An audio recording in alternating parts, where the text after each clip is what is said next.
sector lácteo en Europa. Para ello contamos con la estimada presencia de don Paolo Scocai, profesor de la Universidad Católica de Piacenza, Italia, que nos dará una excelente visión de presente y futuro del sector lácteo en el continente europeo.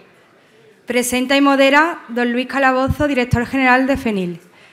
Les recuerdo de nuevo que pueden escribir sus preguntas y entregarlas a nuestra azafata. Gracias.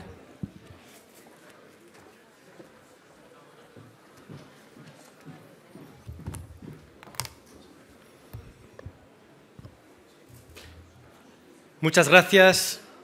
En primer lugar, quisiera continuar con el espíritu que nuestro antecesor orador nos ha introducido.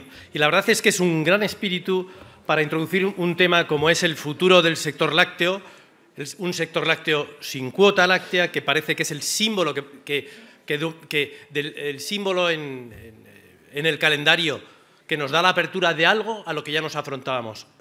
Pero con ese mismo espíritu, lo primero que quiero hacer es agradecer una vez más a la COVAP, como ya la conocemos todos, por darme la oportunidad de un placer, y es venir a aprender. Si algo me gusta de la actividad que yo he desarrollado profesional, desde luego es esta parte de aprendizaje a la cual las jornadas técnicas de COVAP han contribuido.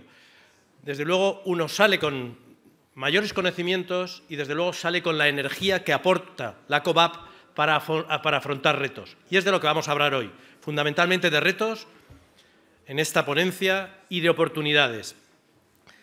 Quisiera introducir al profesor Paolo Scocai. Scocai es profesor asociado de la Universidad de Piacenza, es un experto en economía agroalimentaria de la Unión Europea, consultor de la Comisión y de las distintas instituciones comunitarias desde hace tiempo, habiendo escrito numerosas publicaciones.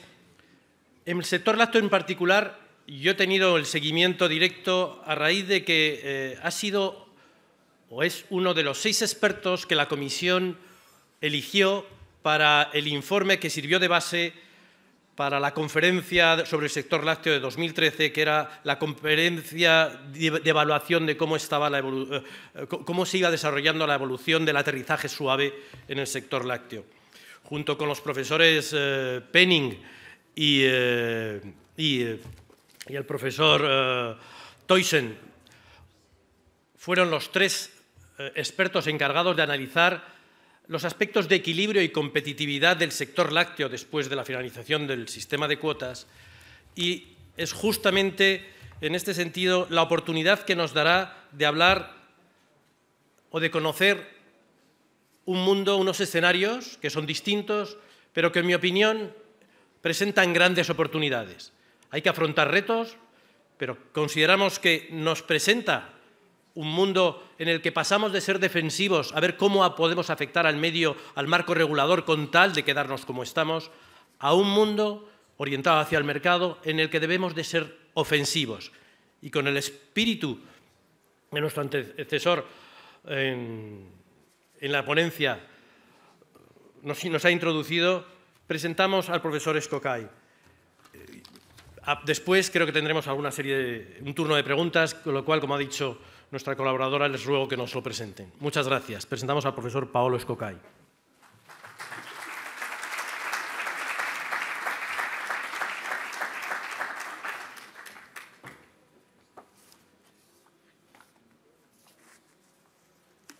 Okay.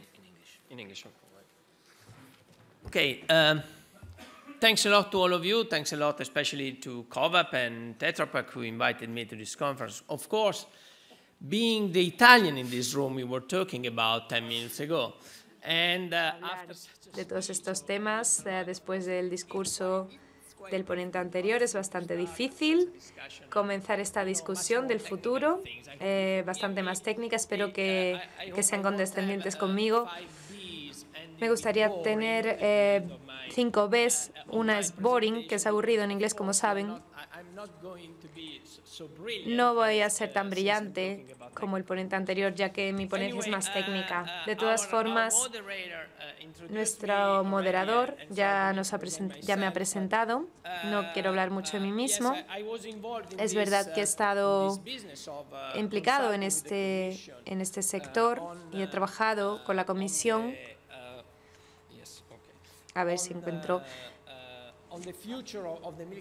Sobre el futuro del sector lácteo después de la eliminación de las cuotas, me gustaría ofrecerles una perspectiva, espero, de lo que va a ocurrir y sobre los desafíos y las oportunidades, por supuesto. Espero que sea tanto una oportunidad como un desafío. Así que les voy a dar algunos puntos de reflexión. ¿O qué es lo que podían ser los temas que se están debatiendo ahora mismo en los próximos años? Vamos a comenzar con este índice. Vamos a comenzar haciendo un examen de lo que son las políticas europeas para el sector lácteo, porque nos hemos deshecho de las cuotas, pero no de la política. Así que este es un importante punto de partida. ¿Por qué? Bueno, las políticas comenzaron en los 60, las políticas de lácteos, y han tenido varias olas de reformas, pero siguen ahí y esperamos que puedan contribuir de alguna manera al sector lácteo. ¿Por qué? Tenemos protección comercial, tenemos aranceles aún, cuotas arancelarias. Estamos protegidos de importes a bajo coste de productos que están ahí en el mercado global. En teoría, aunque por suerte ya no los usamos, seguimos teniendo la posibilidad de ayudas a la exportación que ayudan a algunos productos en el mercado global, aunque ahora nuestros productos son bastante más competitivos, así que ya no usamos estas ayudas, pero en teoría siguen ahí. Como hemos visto, seguimos teniendo un sistema de red de seguridad. Si los precios bajan muchísimo, como ha ocurrido incluso frecuentemente, en 2009, por ejemplo, un año muy malo para el sector lácteo, seguimos teniendo un sistema, una red de seguridad que permite que los precios europeos estén a un nivel mínimo. Tenemos un sistema de almacenamiento privado, de ayudas para el almacenamiento privado, para intentar reducir la volatilidad estacional de los precios. Y tenemos un nuevo sistema de pagos directos. La ministra esta mañana ha hablado del nuevo sistema y cómo España lo está implantando y la cantidad sustancial de dinero que se está dedicando a este tema. Por supuesto, son herramientas que tienen que emplearse con cierta flexibilidad, porque la Unión Europea está concediendo flexibilidad a los Estados miembros y ellos están empleando el dinero según sus propias prioridades. Esto es importante, que tomemos nuestras propias decisiones. Si los lácteos son un sector importante, es una buena idea que usemos el dinero ahí. Y luego estamos empleando los verbos en pasado. Teníamos un sistema de cuotas de producción lechera que han estado durante 30 años, que es un periodo de tiempo muy largo, y hace un mes los han retirado. Bueno, esta mañana la ministra ha mencionado el hecho de que para preparar el sector para esta supresión de las cuotas, tenemos que introducir varias herramientas en el llamado paquete de la leche, que se aprobó hace 3 años. Esta mañana, la ministra ha mencionado el uso de contratos por escrito, por supuesto, una de las partes de ese paquete de medidas para ayudar al sector, para prepararse para la supresión de las cuotas. Pero yo enfatizaría también las otras 2 herramientas que se han introducido en el paquete, que tienen que ver con la promoción de las organizaciones de productores para negociación colectiva de contratos en nombre de los miembros, y también para aumentar la capacidad de negociación de los ganaderos, y en segundo lugar la promoción de lo que se llaman las organizaciones interprofesionales. Esto es una organización que incluye todos los agentes de la cadena de suministro, ganaderos, industrias, minoristas, incluso organizaciones de consumidores, para proporcionar servicios a la cadena de lácteos.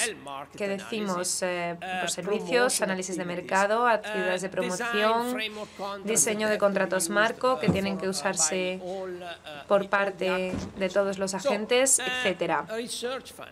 Y, por supuesto, financiación de investigación. Estas herramientas pueden ser muy poderosas siempre que se usen de la manera apropiada, por supuesto. Realmente también tenemos una medida específica para los quesos de gran calidad, los de denominación de origen protegida, indicación geográfica protegida. Todavía tenemos la oportunidad, aunque sea por un periodo limitado de tiempo y con ciertas características, de usar algún tipo de gestión de suministro.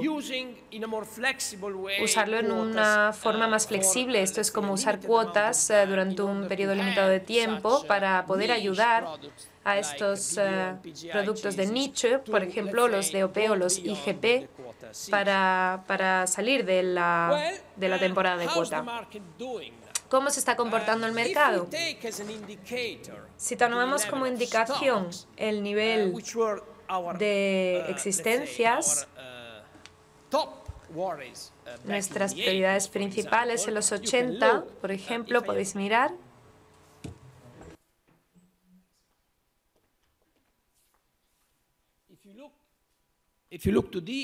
Si miráis estos picos, veréis que en el pasado teníamos mucho exceso de mantequilla y leche en polvo, leche desnatada en polvo. Si vais al año 2000 hasta ahora, estas existencias pues son pobres. Así que tenemos un mercado que puede comportarse de manera óptima, porque no tenemos ese arrastre. Teníamos algo de arrastre en torno a 2009, que ha sido un mal año, como recordaréis, pero estas existencias ya se han agotado. Aquí tenemos una imagen sintetizante de las tendencias en el mercado internacional de la leche. ¿Qué es lo que estamos viendo aquí? Bueno, vemos varias cosas. Primero vemos que tenemos precios europeos y precios globales. En el pasado eran independientes, básicamente, incluso en el año 2000. Veíamos una fluctuación en el precio en Europa, no tanta, sino que en el mercado global la fluctuación era mucho mayor. Por supuesto, en el mercado global el precio era más bajo. ¿Y ahora qué es lo que ha pasado? Después de esta reducción progresiva, aquí estaba el precio mínimo garantizado de la Unión Europea en torno a los 21 céntimos per litro, por supuesto muy bajo en toda Europa, pero bueno. Lo que ocurrió fue que esta reducción en el precio mínimo garantizado introdujo la volatilidad en el mercado de materia prima en Europa. No estábamos familiarizados con la volatilidad, ahora sí, porque la hemos experimentado de mes a mes, yo diría. Si vemos el pico de los precios en 2007, vemos la caída en 2009. Vamos a ver lo que pasó en el mercado global. En el mercado global, la leche estaba en torno a los 15 céntimos por litro. ¿Qué significa esto para los productores de leche? Ya lo sabéis, bueno, pues tuvimos medidas de ayuda, por suerte, el precio en Europa bajó, pero no a 15 céntimos, sino a 25, que bueno, es malo, pero por supuesto no es tan bajo como estaba en el mercado global. Tenemos un nuevo pico en 2013-14. Hemos tenido 2 años buenos, pero en 2014 la situación volvió a retroceder. Esta reducción era la misma que en el mercado internacional, pero los precios volvieron a alcanzar un pico en marzo. Hemos visto que los precios de la leche en Europa se vuelven a un nivel más superior después de alcanzar un mínimo en enero. ¿Cuál es el mensaje que podemos aprender de aquí? Pues tenemos que estar familiarizados con la volatilidad de precios. No es día de precios estables. La volatilidad va a ser un elemento clave en los próximos años. Bueno, ¿qué pasa con las cuotas? Es el tema del que estamos hablando hoy aquí. El primer mensaje es el siguiente.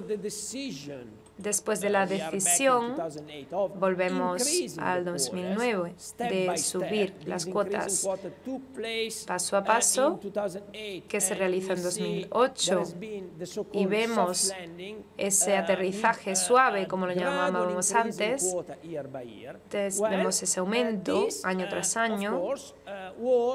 Por supuesto, esto ha sido una buena herramienta para acompañar el sector en la Unión Europea hacia la supresión de las cuotas. ¿Por qué? Porque después del primer par de años hemos producido mucho menos de la cuota. Bueno, ¿qué significa? Significa que ¿qué impacto tiene en términos globales, europeos, no país a país?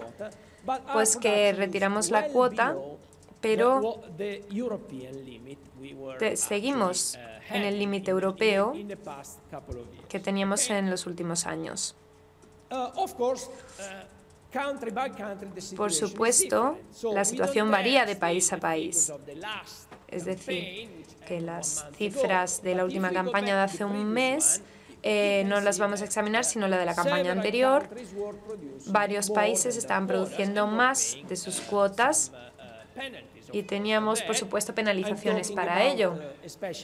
Estoy hablando de Países Bajos, Austria, Alemania, Polonia, Irlanda. Estos países estaban estructuralmente produciendo más de su cuota y seguramente veremos algo parecido en los siguientes años. Los países verdes están produciendo mucho menos.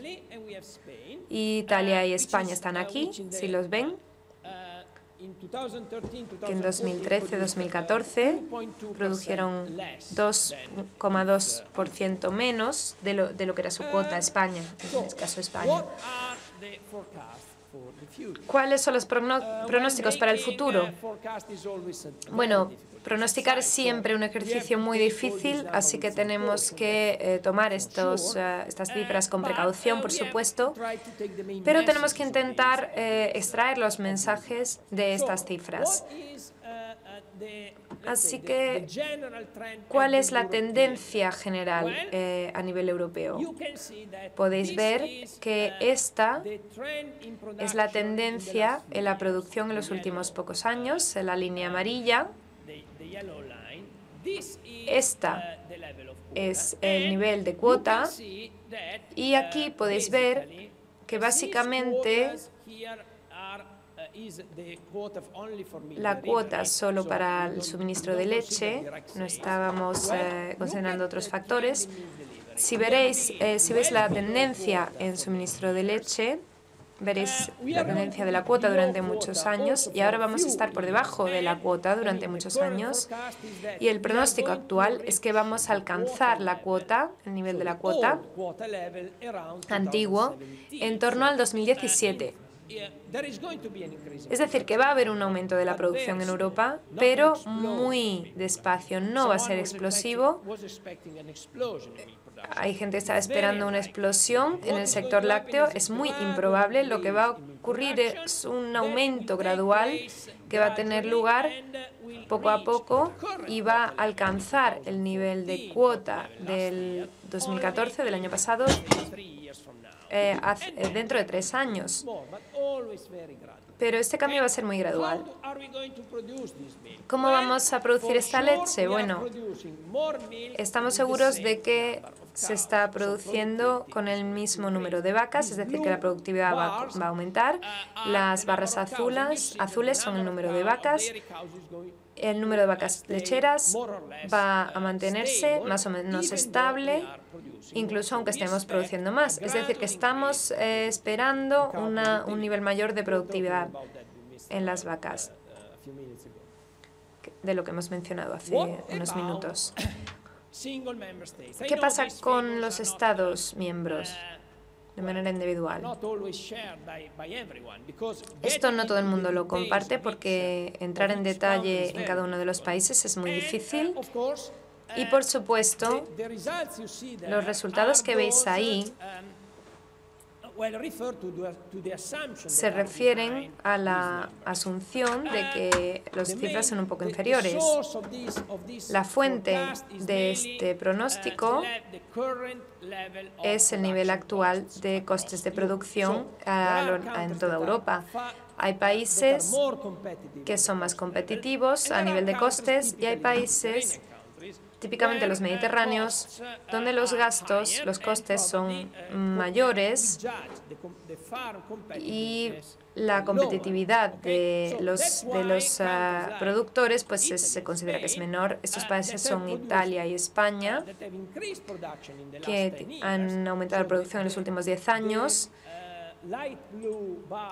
Y estas barras azul clarito son la producción incrementada en los últimos 10 años, pero seguramente experimentarán una pequeña reducción de la producción en los próximos años. Pero esto es bastante controvertido en realidad, no todo el mundo está de acuerdo con esto. Si miramos los porcentajes, el pronóstico es que Italia producirá 1% menos en 10 años, que España va a producir 3% menos en 10 años. Así que el ajuste que se va a producir tendrá a varios países que producirán menos y a algunos países que producirán mucho más. Estos son Alemania, Países Bajos, Polonia, Irlanda, Reino Unido. Estos son los grandes productores que van a producir más. Y las cifras serán entre el 10 y el 15% para algunos de estos países. La única excepción es Polonia, que esperamos un gran aumento de casi un 20% de incremento en producción. Por supuesto, el resultado final es este. Así que tenemos un equilibrio entre los países que van a producir menos y los países que van a producir más. Perdón. Voy a volver atrás. Los países que producen menos, los países que producen más. Y el resultado es un aumento gradual del suministro de leche. Espero que esté claro. Vamos a pasar adelante algunas diapositivas. Pero ¿qué está ocurriendo a nivel mundial? Porque tenemos que mirar siempre fuera de Europa. Europa no es el centro del universo. Tenemos que mirar lo que está pasando fuera. En cuanto a las tendencias de producción, como pueden ver, los 28 miembros de la Unión Europea son un gran productor en el mundo, el mayor, seguido por la India, que es el país individual que produce más en todo el mundo. Después tenemos Estados Unidos, China y otros países. Para mencionar la pequeña cuota de mercado de Australia, que produce un 1% o 3% de la producción total, vemos lo fuertes que son en términos de exportación. ¿Qué ocurre con la producción y sus tendencias? El mayor aumento se observa en países en desarrollo, como la India, que está subiendo muchísimo su producción. Lo mismo pasa con China. Todos ellos están produciendo mucho más y van a producir mucho más en el futuro. Por supuesto, vamos a tener un pequeño aumento en la producción, también en Estados Unidos y en la Unión Europea. En cuanto a las exportaciones, piensen en el papel de Nueva Zelanda y de Australia en la producción. Era muy pequeño, ¿verdad? Era prácticamente marginal. Pero miren su distribución en términos de exportación de mantequilla. La mitad de las exportaciones de mantequilla vienen de Nueva Zelanda, que ya lo sabrán ustedes, pero bueno, esto muestra lo que significa la competitividad en mantequilla, que es un producto básico, no es un producto de alta calidad. Así que el nivel de costes de producción es crucial y el resultado es que Nueva Zelanda es con mucho el mayor exportador. ¿Qué es lo que va a ocurrir en el futuro? Nueva Zelanda y Australia van a mantener más o menos su cuota de mercado, pero esperamos un gran aumento en exportación por parte de Estados Unidos. La Unión Europea, como ven, va a aumentar, pero realmente no va a explotar este aumento, no va a explotar todas sus oportunidades, así que esperamos que la cuota de mercado de la Unión Europea en la exportación de mantequilla va a bajar. En cuanto a la exportación de queso, aquí tenemos una posición bastante mejor. Somos con mucho el mayor exportador de quesos. 1/3 de las exportaciones de queso provienen de la Unión Europea. Por supuesto, es una posición muy fuerte. Nuestros competidores son Australia, Nueva Zelanda y Estados Unidos. Y por suerte, las perspectivas para el mercado de quesos son bastante buenas, también para la Unión Europea. Esperamos aumentar en 10 años las exportaciones en más de 14%, lo que por supuesto es una cifra muy considerable. Otros países van a mejorar más, pero bueno, son países como Ucrania, pero Ucrania tampoco es un gran productor. La Unión Europea debería estar en una buena posición en el mercado del queso. No va a ser lo mismo que la mantequilla, como ya han visto previamente. Sin embargo, vamos a mirar las importaciones, porque es importante para nosotros, porque si queremos vender, tenemos que saber cuáles mercados son más prometedores en el futuro y cuáles no lo son. Vean la cuota de importaciones de queso. ¿Quién importa queso en el mundo? Y especialmente quién importa de la Unión Europea, porque somos el mayor exportador. Bueno, tenemos varios importadores. Tenemos Japón, tenemos Estados Unidos, Rusia, pero sabemos que va a ser un gran problema porque tenemos una prohibición de importación ahí. Latinoamérica. Tenéis una relación histórica importante con Latinoamérica. Ya está importando 15% de queso en el mundo. El sudeste asiático. Observen África. El 8% no es grande, pero es considerable, es relevante. ¿Por qué? Porque con mucho, las dos áreas que van a aumentar más van a ser África y el sudeste asiático. Lamentablemente, Latinoamérica está aquí, mírenla, va a ser un incremento muy lento. ¿Por qué? Bueno, seguramente porque introducir queso en la dieta latinoamericana parece algo más difícil. El nivel de consumo es mayor que en el resto del mundo, pero introducir más queso en su dieta no parece que vaya a ser muy fácil.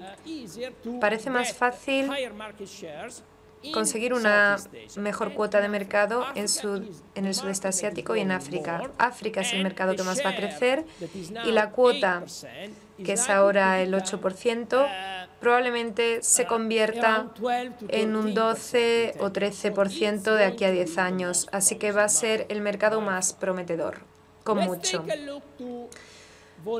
Veamos la volatilidad. Bueno, esto es lo que ocurre con la volatilidad de precios en todos los Estados miembros de la Unión Europea. Como ven, hay diferencias. Hay Estados miembros que tienen una mayor volatilidad y miembros con una menor volatilidad. Si queremos examinarlo, bueno, regresaremos a este punto en unos minutos. ¿Por qué observamos esta volatilidad? Bueno, es una historia muy larga, no voy a llevarme toda la mañana hablando de la volatilidad, pero tenemos que tener algo de algunas ideas centrales de por qué se produce esta volatilidad y por qué se está convirtiendo en algo tan importante en los últimos años. Tenemos varios factores que impulsan la volatilidad. Tenemos factores de demanda y factores de oferta, pero también comerciales. Los factores relativos a la demanda son, por supuesto, el aumento de la renta y de la demanda de alimentos en países emergentes, África en el futuro, Asia en el pasado, pero esto tiene que aumentar, tiene que balancearse, equilibrarse con un aumento de la producción. Por ejemplo, China va a producir más. Estamos viendo que el equilibrio en el mercado mundial está entre el aumento de la demanda y cómo lo van a satisfacer con su producción. El resto lo van a importar. Entonces, este equilibrio es lo que cambia de año en año. Si cambia, los precios van a cambiar, porque ellos son los grandes agentes en esa parte del mundo. Tenemos una tendencia que es la sustitución de productos procedentes de cultivos por productos de origen animal, que es bueno para nosotros, pero esta sustitución no tiene lugar de manera regular. En algunos países sube, en algunos países se detiene, y esto incrementa la volatilidad también. Tenemos un gran aumento en la demanda de biocombustibles. Todos sabemos que el biocombustible es un sector crítico por muchos motivos. Tiene un impacto directo en los precios del maíz, que es muy importante para el pienso, y también tiene un impacto indirecto en otros productos. Hay menos terreno disponible para producción de alimentos y cultivos para piensos. Hay más terreno dedicado al biocombustible. Y esto también es una causa de volatilidad. En cuanto a los factores relativos a la oferta, estos son más tradicionales, si podemos expresarlo así. El clima es muy importante. El pico que hemos observado en 2007 en los precios se debía a la caída de producción oceánica debido a la sequía. También tenemos algo que es más periódico, que es el aumento de la disponibilidad de terrenos y la productividad animal, la mejora genética, por ejemplo. Luego tenemos factores de la oferta. Pensemos en el nivel de existencias en el mundo. En el mundo es todavía más volátil, porque si tenemos algún problema, van a usar sus existencias. Las existencias desaparecen, los precios suben. Si las existencias vuelven a acumularse, los precios bajan. Esto es muy difícil de predecir. Tenemos un enlace con los precios energéticos porque los precios de la energía tienen un gran impacto en los fertilizantes, así que tiene un gran impacto en los costes de producción. Todos sabemos que el precio del petróleo sube y baja. Este es el problema. Realmente también tenemos graves factores financieros que producen la volatilidad. Por ejemplo, las tasas de cambio. Ahora tenemos una gran devaluación del euro comparado con el dólar. Por supuesto, eso es bueno para las exportaciones, y esta fluctuación de tipos de cambio afecta enormemente al nivel de los precios internacionales, que están basados en los dólares americanos. Tenemos también un uso aumentado de las materias primas para la especulación. Hay especulación que se lleva a cabo en las materias primas agrícolas. La especulación es bueno para los que ganan, por supuesto, pero quizás sea algo negativo para aquellos que se enfrentan a la volatilidad de los precios. Así que esto es algo que no podemos detener, pero tenemos que saber que está ahí y que es un elemento creciente de volatilidad. Por último, tenemos también los factores que tienen que ver con la política comercial. A veces se cometen errores. Por ejemplo, hay países en los que se han impuesto tasas a la importación que influyen en los precios enormemente y luego de pronto hay una caída de los precios súbita sobre los mismos productos. También hay cuestiones como, por ejemplo, los bloqueos de importación o los embargos como Rusia, que han tenido una influencia muy marcada en algunos mercados. Veamos, por ejemplo, el caso de la mantequilla que antes tratamos. Y luego, ¿cuál es la conclusión a ese respecto? Pues bueno, que la mayoría de los analistas está de acuerdo en que estos factores van a seguir ahí presentes a medio plazo. O sea, que la referencia que tenemos que usar es esa, que es muy probable que tengamos que afrontar volatilidad de los precios en los próximos años y va a haber que afrontarla. Es lo que hay. Y bueno, estas cifras no sé cuántos de ustedes los conocerán, este tipo de estadísticas, pero estas cifras son medidas dadas sobre volatilidad. Y si observamos sobre todo el coeficiente de variación, esta fila, esta y esta, pueden ver que la volatilidad ha aumentado en todos los países en el periodo, entre el periodo 2001-2006 al periodo 2007-2014. O sea que la volatilidad es mayor, pero hay países en los que la volatilidad es mucho más acusada y otros en los que no lo es tanto. Entre los países en los que la volatilidad es menor tenemos Italia por un lado, Francia y España. ¿Por qué se da esa circunstancia en estos países? Pues los países en los que la volatilidad se sufre más son aquellos en los que la leche se destina a productos de bajo nivel añadido, como por ejemplo mantequilla y leches en polvo. Y también que están muy orientados a la exportación, porque la volatilidad sobre todo se ve en el mundo exterior. Y luego también donde los mecanismos de cadena de suministro son menos eficaces, o sea que no existen unos mecanismos contractuales que funcionen de manera eficaz y que ayuden a la disminución o que atemperen la volatilidad de un año a otro. Los mecanismos de contratación son fundamentales. Contamos con herramientas como las cooperativas, por supuesto, las organizaciones interprofesionales. A veces no se utilizan esos contratos aunque estén ahí. Entonces es importante ver la manera de utilizarlos. ¿Y por qué Francia, Italia y España, en ciertos modos, están relativamente protegidas? Relativo significa algo menos, no significa que la volatilidad esté totalmente haya desaparecido totalmente. Pues porque la proporción de leche transformada en productos de calidad es mucho mayor. El caso de Italia es una excepción, por supuesto. Es un caso muy particular porque un tercio de la leche italiana se destina a la elaboración de quesos de alta calidad, como el Grana Padano o el Parmigiano Reggiano. Y eso, por supuesto, marca la diferencia. Y porque Italia, Francia y España no exportan apenas productos de bajo valor añadido. Sobre todo se exporta queso, que genera un valor añadido muy pronunciado, y hay muy poca exportación de leches en polvo, que son de bajo valor añadido. Para sintetizar, para pasar a la última parte de la presentación. Esto es lo que querría decir desde la perspectiva del mercado tras la eliminación de las cuotas.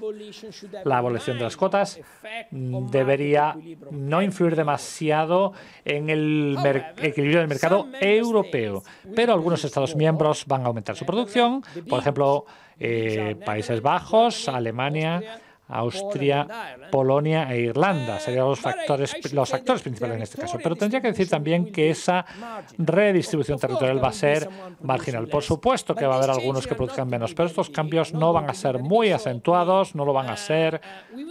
Así que va a seguir contándose con un sector poderoso en cada uno de los países en los que ya hay un sector potente. Cualquier mejoría, porque por supuesto estos son previsiones, pero las cosas siempre pueden cambiar y asumimos que se pueden producir cambios. Entonces, cualquier mejora en las perspectivas del mercado es muy probable que esté motivada por las exportaciones, porque las exportaciones, sobre todo las exportaciones de queso,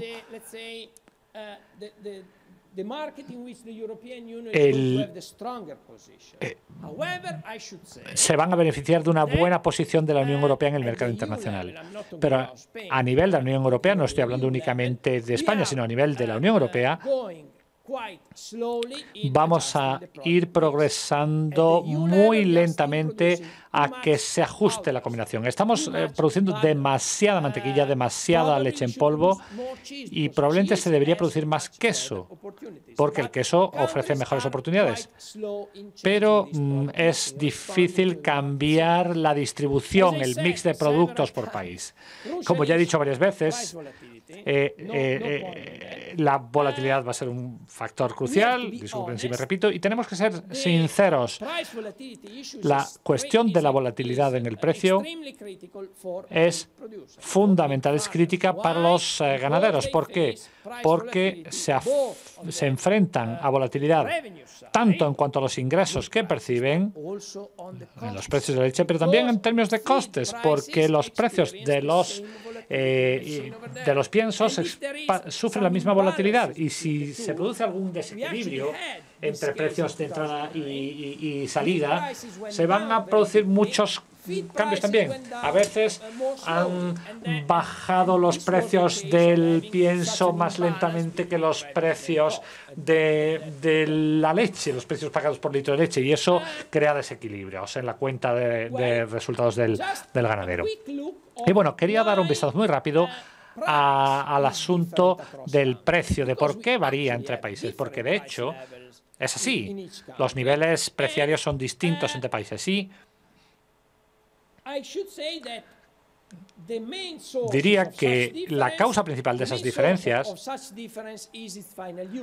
es el destino final de la leche, el uso final. Cuando se destina a productos de mayor calidad, normalmente eso influye positivamente en un precio promedio más alto.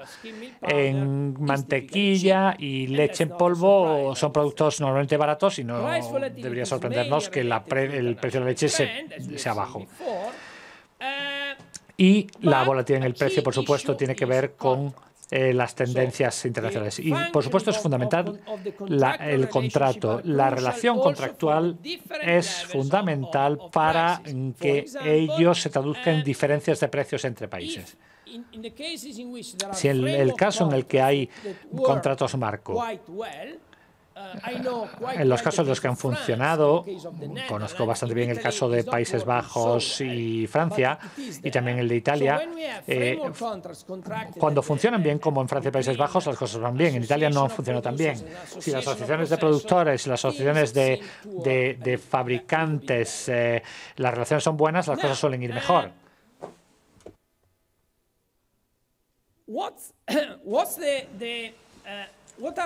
¿Y cuáles serían los que influyen a nivel internacional en los precios de leche? Hay distintos factores, pero los principales son los sistemas de explotación y el impacto que tienen en los costes de producción de la leche, porque los sistemas varían en los distintos puntos del mundo, porque hay sistemas de ganadería extensiva e intensiva. Existen también tendencias de consumo que influyen en el precio, y también están los precios internacionales que influyen en el precio que se paga al ganadero.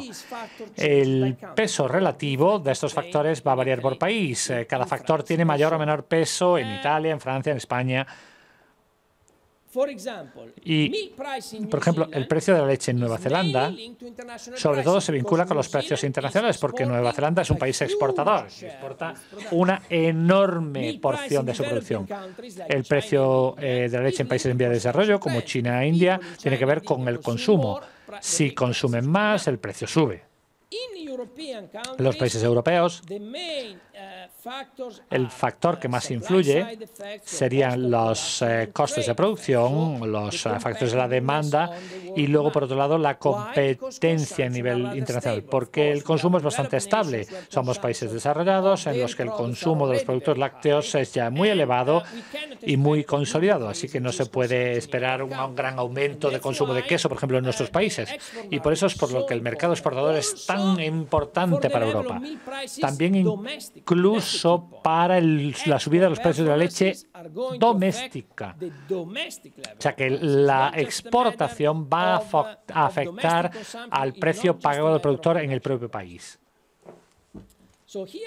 Y aquí tendríamos niveles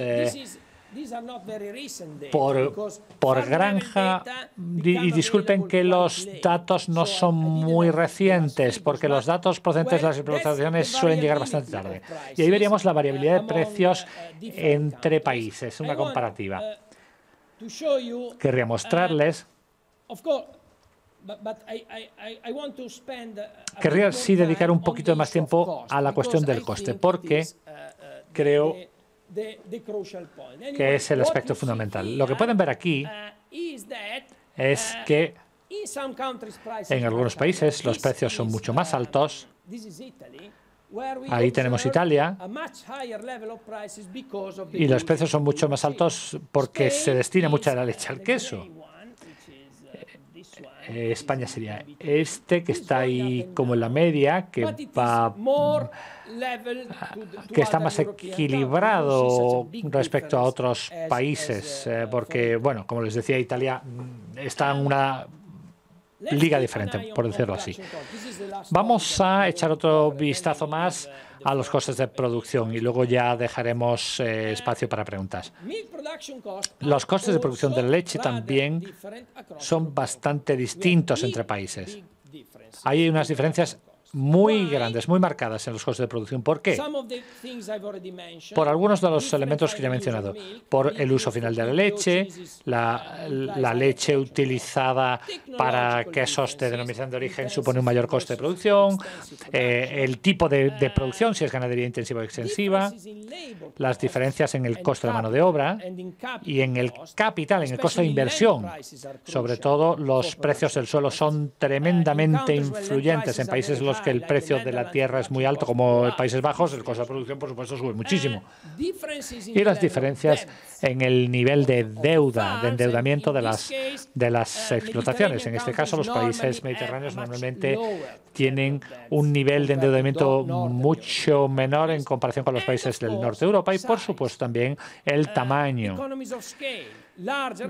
Las economías de escala, porque con mayores explotaciones, menores costes de explotación. En este caso, los países mediterráneos suelen tener un tamaño menor como promedio que los países del norte de Europa. Y bueno, la variabilidad con el tiempo está relacionada también con las tendencias internacionales y con la tendencia internacional de precios del pienso. Si los precios del pienso suben y bajan, también van a subir y bajar los costes de producción. Estas serían las tendencias en costes de producción. El país que tiene costes más elevados es, con diferencia, Austria. Todo está en zona montañosa, o sea que no nos debería sorprender. Y luego tendríamos Países Bajos. Podría sorprenderles, pero ¿por qué? Porque el precio del suelo es enormemente elevado en Países Bajos y la incidencia del precio del suelo aquí tiene un papel fundamental. España, que tenemos una vez en la línea gris, sería uno de los que tienen un menor coste de producción en Europa. O sea que parten ustedes desde una posición ventajosa en cuanto a su capacidad para competir, porque tienen unos costes de producción más reducidos que otros países europeos. Pero sabemos las diferencias que se plantean con el resto del mundo.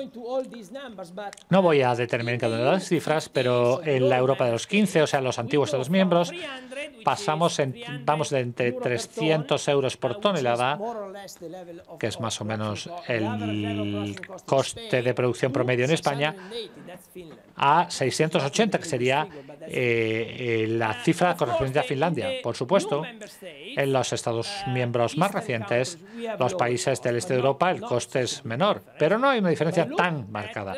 Pero observemos luego, sin embargo, lo que pasa en Australia, en Oceanía y Nueva Zelanda. tenemos que se sitúa el precio del litro entre 21 y 28 céntimos, que es una diferencia bastante grande. Y, por supuesto, es mucho menor el coste en países en vía de desarrollo como los de Asia y Sudamérica, perdón, África y Sudamérica. ¿Qué podemos hablar de los márgenes? Porque, por supuesto, que les importan a ustedes los márgenes como granjeros. Les preocupa la diferencia entre precio y coste. Aquí tenemos que tener en cuenta dos factores. Uno sería el margen bruto y el segundo sería el margen neto.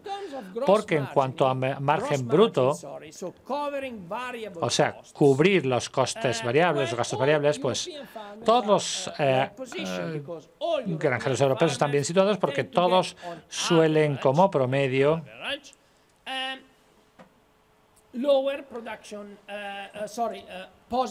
tener un margen positivo. O sea que los ingresos son más altos que los costes, pero variables. ¿Y qué pasa si tenemos en cuenta el coste total?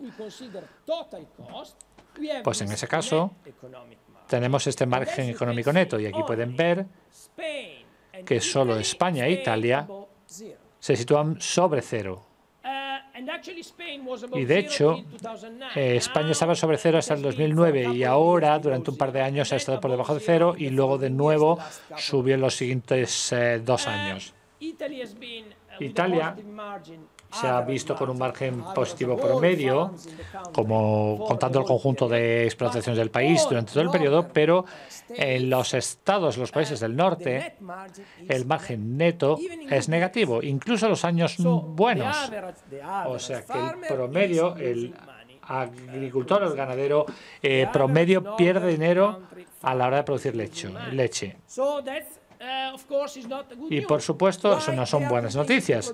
¿Por qué siguen produciendo? Pues porque quizá son dueños del suelo y entonces el coste del suelo no es un gasto explícito, pero, por supuesto, si uno quiere arrendar la tierra, entonces va a plantear un problema. Entonces, no tienen, si son los propietarios, no tienen coste de capital, pero si van a arrendar, entonces sí. Como me estoy quedando sin tiempo, voy a omitir algunas de las últimas diapositivas. Únicamente quería mostrarles, de todas formas, que no todos los agricultores son iguales. Vamos a observar España, por ejemplo. Teniendo en cuenta las cifras de que se disponen a nivel de explotación, la proporción de granjas que tienen un margen neto positivo llega al 70% en 2007, bajando al 25-22% en 2009. O sea que hay una diferencia enorme entre los años buenos y los años malos. Así que un 22% supone que el resto de los agricultores en el año malo, en 2009, tenían un saldo negativo. Solo el 22% de los agricultores, de los ganaderos, van a tener un balance positivo. Italia suele estar un poco más estable, pero estamos en torno al 30%. En Irlanda, en los años malos, nadie tenía un resultado positivo. O sea que las diferencias son muy grandes entre ganaderos. Podría mostrarles. Voy a omitir esto. Puedo mostrarles esto para Italia, porque no tengo las cifras para España, pero para Italia pueden ver que la rentabilidad de la granja lechera supone que para ello la barra roja tiene que ser más alta que la azul. Cuando tenemos entre 1 y 9 vacas, no se gana dinero ninguno en Italia. Se comienza a ganar dinero a partir de las 40 vacas en 2012. A partir de las 40 vacas se puede hacer algo de ingreso y aumentan los ingresos ya cuando las granjas son más amplias, de más de 140 vacas. Como conclusiones, hay distintas conclusiones y consecuencias que se pueden extraer respecto a la cuestión de la volatilidad de los precios. Por una parte, Hay algunas políticas ya en marcha. ¿Por qué? Pues porque en un primer lugar tenemos la red de seguridad y, como vemos antes, no podemos ir a los 50 céntimos por litro porque tenemos una herramienta que sitúa el nivel de los precios entre 22 y 23 céntimos por litro. O sea que no nos vamos al nivel mínimo de precios porque existe esta red de seguridad que se ha visto reforzada en el caso de los precios. Tenemos, y es un buen instrumento, que además se demandó con mucha tenacidad. El problema es que está todo en inglés, pero si pulsan ese enlace, se llega al Observatorio Europeo del Mercado de la Leche, que es una herramienta muy, muy útil, porque ahí están todas las tendencias del mercado de la leche. Es decir, tanto la materia prima como los productos lácteos, y se van dando datos mes tras mes, y es una herramienta enormemente útil para prever problemas en el mercado. Y luego estaría una nueva herramienta de mercado para la gestión introducida por la política agrícola común. O sea que si los Estados miembros, estamos hablando ahora del punto 4, si los Estados miembros quieren aprovechar parte del dinero de desarrollo rural para gestionar el riesgo, pueden crear una especie de fondo mutuo. Los agricultores pagan una especie de prima de seguros cada año y en los años malos reciben una buena proporción para cubrir sus pérdidas. Esto es la política de estilo americano. Las políticas americanas cada vez más se encaminan hacia modelos de seguro, de cobertura por seguros. El problema en los años malos es recibir una compensación. No todos los años, solo los años malos. Si en los años buenos pago una prima de precio reducida, porque el resto está subsidiada, entonces puedo conseguir unos ingresos más estables, y eso es fundamental. Solo lo están usando algunos países. No sé qué pasa en el caso español. Creo que todavía no se ha introducido este instrumento, pero es un instrumento que sí se puede introducir en los próximos años y podría hacer. Y de hecho, para los que conocen las herramientas e instrumentos del mercado, la volatilidad de los precios se puede gestionar con las herramientas del mercado. Los agricultores estadounidenses utilizan los mercados a futuros, o sea, herramientas del mercado de la bolsa para gestionar la volatilidad. Cada vez más conocen ese mercado y es un instrumento fundamental que los agricultores europeos y los ganaderos no están utilizando. En absoluto lo están usando. Y creo que eso es algo que se debería tener en cuenta de cara al futuro. Y bueno, tendría que hablar también respecto a las políticas específicas que se están poniendo en marcha para el sector de la leche, como ha mencionado el ministro esta mañana. Creo que las organizaciones de productores pueden ser una herramienta fundamental siempre que puedan actuar por sus miembros, llegar a un tamaño considerable y que puedan negociar con los productores y con los minoristas con un peso considerable, porque si no, no van a ser operativas estas organizaciones. Las organizaciones interprofesionales también pueden ser muy útiles. En Francia y en Países Bajos están desarrollando una labor fantástica a la hora de ofrecer servicios a la cadena de suministro. Por supuesto, allí hay una tradición ya muy asentada. En países como España e Italia, con una perspectiva mucho más individualista, es más difícil reunirse y negociar servicios e instrumentos para el conjunto del sector. Lo sé que es más difícil, pero cuando estas herramientas funcionan, desarrollan una labor excelente.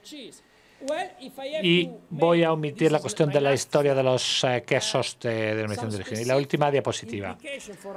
En cuanto a empresas como la de ustedes, ¿cuáles serían las consecuencias de todo esto? Pues creo que tienen que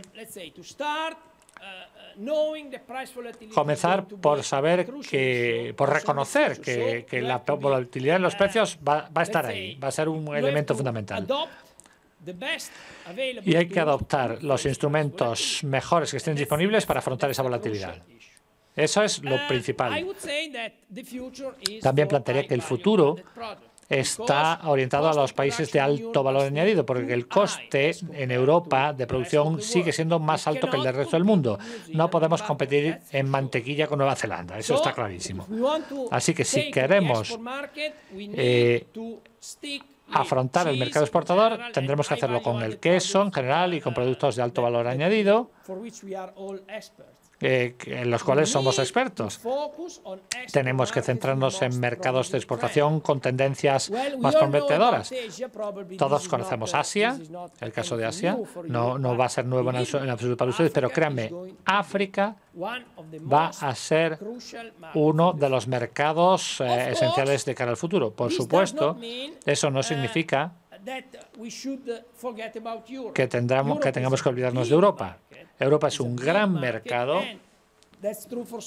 y eso, bueno, es cierto para Italia y para España. Los productos de alta calidad españoles y italianos siguen teniendo oportunidades de mercado en Europa, sobre todo en los países del este. Quizá a veces no los tomamos en serio, no aprovechamos las oportunidades allí. Y creo que sigue siendo un mercado que atender. Me estoy quedando sin tiempo, pero espero que haya tenido toda esta información de utilidad para ustedes. Muchas gracias por su atención.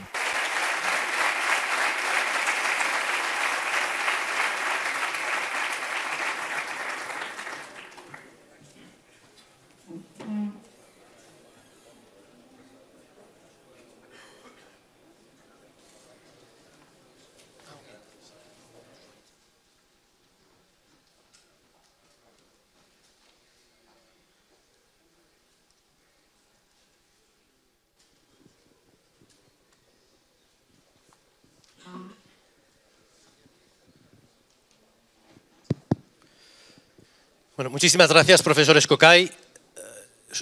El cuadro que nos ha relatado la Unión Europea sigue siendo, yo creo, o nos anima en la dirección de que es verdad. El resumen sería, estamos en un mundo de oportunidades, la demanda global está ahí, habrá trasvases, la fuerza de la demanda, la locomotora de la demanda pasará de los países asiáticos, de China, hacia África Central.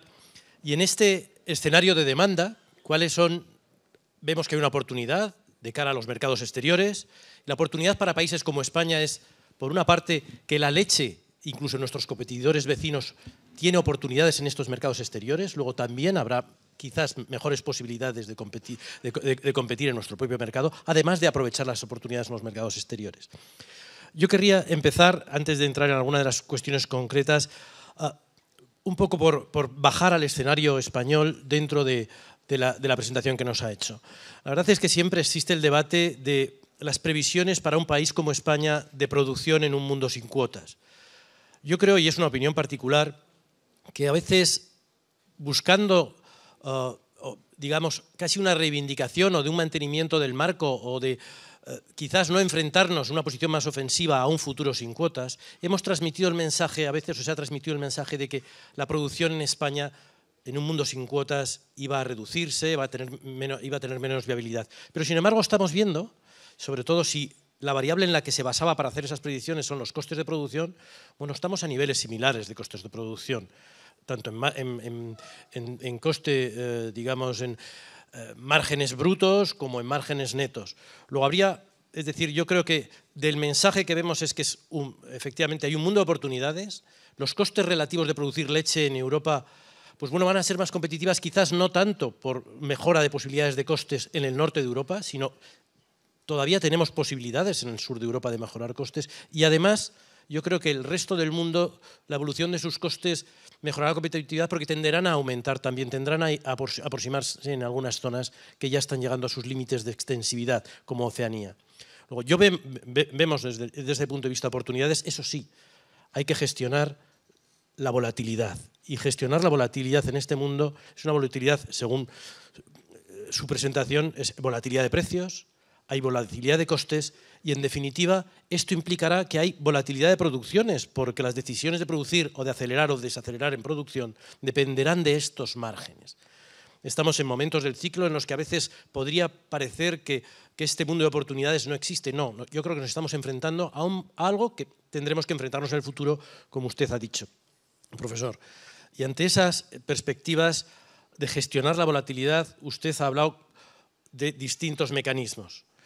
Gestionar la volatilidad a veces es gestionar o aprender a vivir con ella.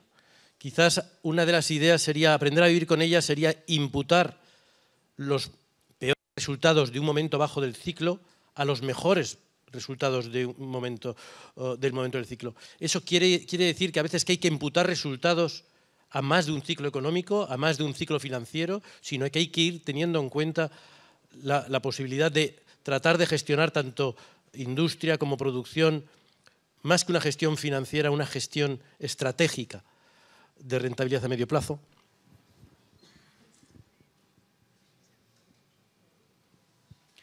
Yes. Okay. Sí, yo sabía cuando llegué aquí esta mañana que lo más difícil, la historia más difícil que contarles era ese pronóstico que dice que España va a reducir la producción láctea en los próximos años. Yo sé, ya lo sé, tiene un impacto psicológico que es difícil de aceptar, pero lo que quiero decir es que primero esto se basa en asunciones.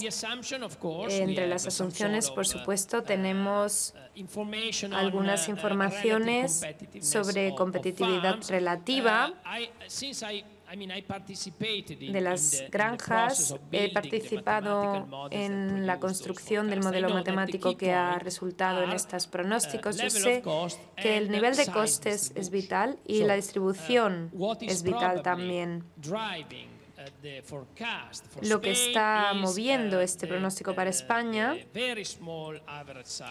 es el tamaño relativo medio de las granjas. Como estamos viendo, las granjas pequeñas, por definición, son menos competitivas. Así que seguramente esperamos un ajuste estructural. Está ocurriendo en todo, porque todos los Estados miembros, el número de granjeros ha bajado en toda Europa. Así que esperamos un ajuste estructural. Probablemente aquellos que vayan a explorar la oportunidad de la que estamos hablando hace unos minutos no van a ser todos los granjeros. Eso es difícil. Probablemente los mejores granjeros, aquellos que están ya invirtiendo, que están aprovechando la oportunidad de mejorar sus propias tecnologías, sus propias gestiones, especialmente de términos técnicos y económicos, esos granjeros seguro que están aprovechando las oportunidades que vienen. Así que no estoy diciendo que el pronóstico sea la Biblia. Seguramente vamos a ver un incremento de la producción en España, también en Italia. Pero lo que quiero decir es que el pronóstico es una señal. Es como una señal, es algo fuerte que está ocurriendo en el sector después de quitar las cuotas. Entonces, ¿qué es lo que tiene que ocurrir? Seguramente ajustes estructurales adicionales. No es difícil de predecir que algunos de los pequeños granjeros van a volver a cerrar después de que desaparezca la cuota. Esto ha ocurrido en el pasado y va a ocurrir en el futuro también. Pero el ajuste estructural va a mejorar la competitividad del resto de los granjeros. Eso es algo que esperamos ver. Y si estos granjeros van a usar estas oportunidades, bueno, este pronóstico puede estar equivocado en ese sentido. Algo que decir sobre la volatilidad, que ya lo habéis mencionado. Sí que creo que la volatilidad es crucial y enfrentarse a la volatilidad es un trabajo que tenemos que aprender porque no estamos familiarizados con ella. Pero si salís al mundo, los granjeros de todo el mundo están aprendiendo cómo tratar con ella. En el último par de años Me han invitado de 3 organizadores de productores en Italia, me han invitado para un curso breve que les enseñe el uso de los mercados y las opciones futuras, es decir, usar herramientas financieras para proteger vuestra actividad de la volatilidad de los precios. Este es el tema. Así que probablemente las asociaciones vayan a usar estas herramientas, la asociación, de manera colectiva, no el granjero individual. Y creo que esta es una oportunidad que debería explorarse. Si hay un mercado fuera que os obliga a enfrentaros a la volatilidad, ¿por qué no usarlo?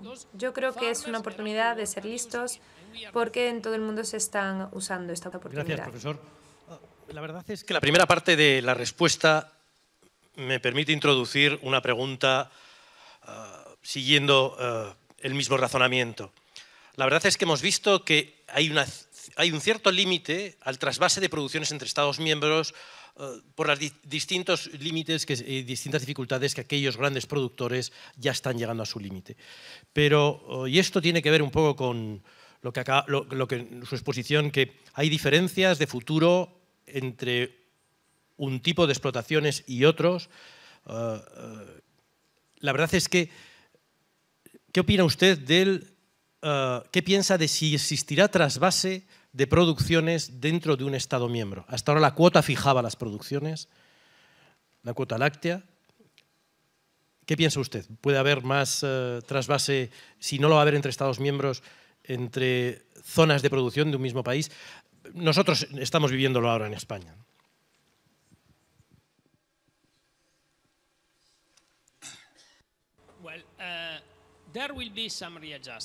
Sí que va a haber algo de reajuste, yo creo. Va a haber algo de movimiento de producción láctea.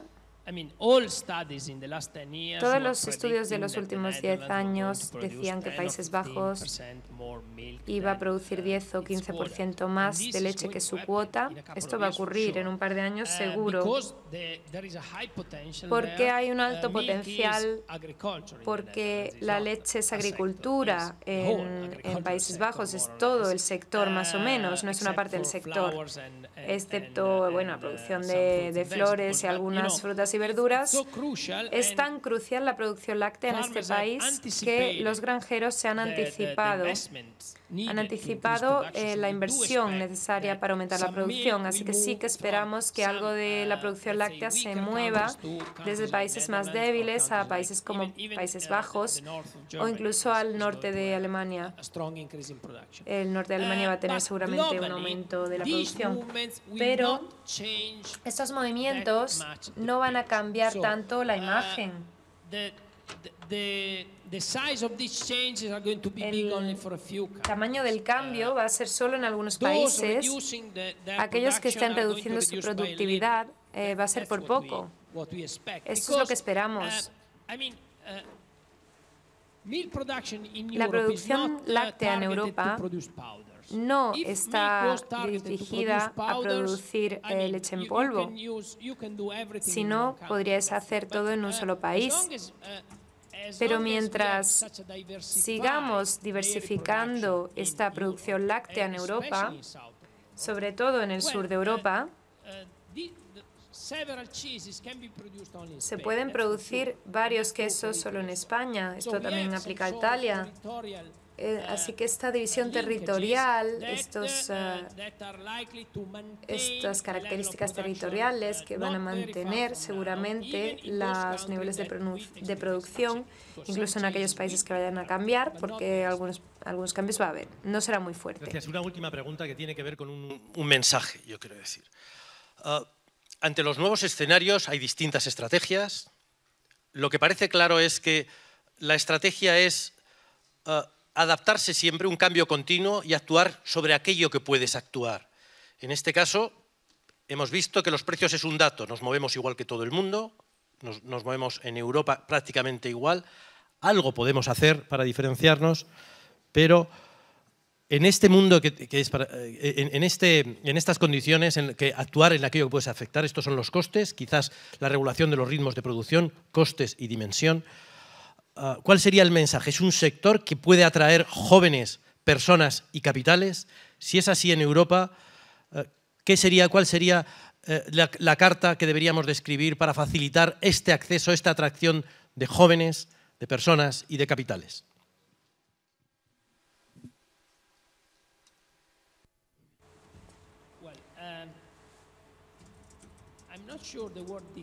No estoy seguro de que sea la forma adecuada de plantearlo, defendernos.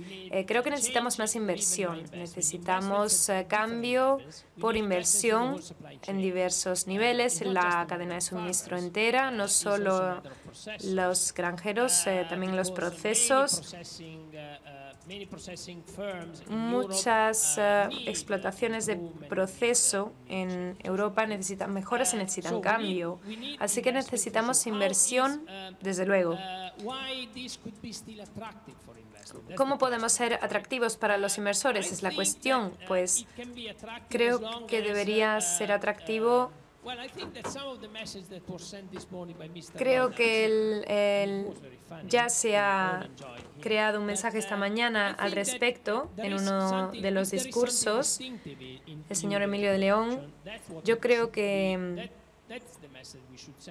el mensaje que deberíamos enviar a los inversores es que en muchos sectores donde la competitividad es solo los costes, ya hemos perdido nuestra posición. Esto, por supuesto, esto es así. Este es el tema de la competición. No nos sorprende que todo el tema electrónico produzca en China, en Corea, etcétera. Eso es lo que está ocurriendo simplemente, ¿no? Lo que está ocurriendo en los últimos 20 a 30 años.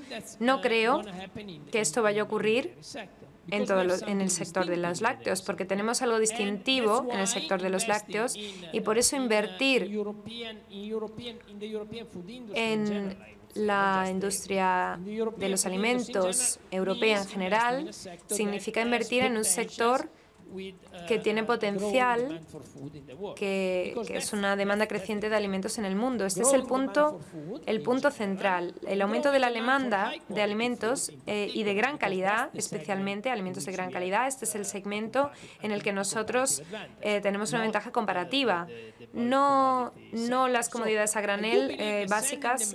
Yo creo que tenemos que mandar el mensaje de que tenemos algo, vamos a decirlo así, que tenemos algo especial en la producción de alimentos europea que no puede ser reemplazada por ninguna otra persona que produzca lo mismo en el sudeste asiático ni en Tailandia, como ocurre con la electrónica, ¿de acuerdo?